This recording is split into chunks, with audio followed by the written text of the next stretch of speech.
Hello everyone, and welcome back to Manga Goblin if you're joining me once again, and hello if you're brand new to the channel. I'm Trix of course, and let's get started.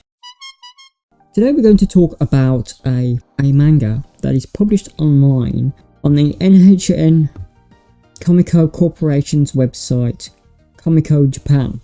This is of course The Slave Girl and the Vampire with the Death Wish. Now before you click off, this isn't what it sounds like. It's also known as Dorei Shoujo to Shinitagari Kyuuketsuki. Basically the same sort of thing. It is 66 chapters long. However, I've only been able to locate roughly 10 to 12 chapters. So I'm going to review it on the 10 to 12 chapters that I've read, and not on the complete run of it, because I haven't been able to get all of it yet. So why am I talking about this rather unknown manga? Well, let's talk about the artwork for a first moment. The vampire himself is rather interestingly designed. Now, when you have vampires, especially in manga fiction, they tend to fit certain stereotypes. You have people like Shinobu from Monogatari, or you have people like the vampire Drac in The Vampire That Dies All the Time. So you have the traditional Western vampire, and you have the small, demure vampire that's very popular in certain manga fictions.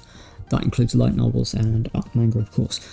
However, this one doesn't look like that. He looks a lot more monstrous. He's got gangly arms that are unproportioned to his body. He's got like a row of spiky teeth. He's got the black sclera. He's rather interestingly designed. Now, the slave girl is also quite interestingly designed. She reminds me of the Western fairy tales type thing.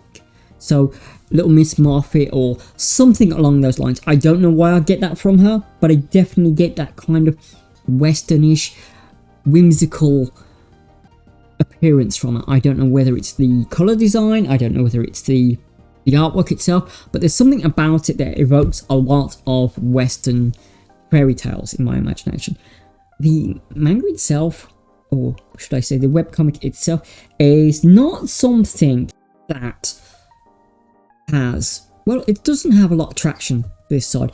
I don't know why, because it's quite interesting. We have the stereotypical slave girl who gets thrown away, but then somebody wants her back. We have the vampire that's obviously got some sort of history in the town that they go to, where people are warning the girl about him and how, about being a vampire, about being attacked, yet she sort of stays with him. Now, she's probably, from the few chapters that I've read, it's very selfish reasons that she's staying with him. Obviously, he's a vampire. Obviously, he can't be killed if people try and attack him. So she's got someone to defend him. And there are a lot of other interesting choices. For example, the colours. For example, the dust monsters that you'll see in a chapter. For example, his wolf form that you see in one chapter. But again, he's gangly. He's very... It's not very traditional in manga to see a vampire like this.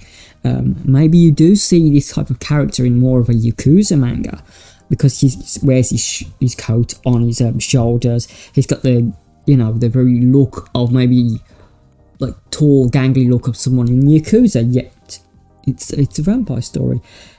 He's also got some weird tattoos that probably have some meaning later on, but unfortunately, again, we don't have much information. I do give this manga, or this webcomic rather, a recommend, because it's rather interestingly done. It's in colour because it's online, and the characters are, I chuckled a couple of times. It's quite amusing, the whole pretense, but again, there's probably going to be, later on, there's probably going to be some big conspiracy theory about certain things about him.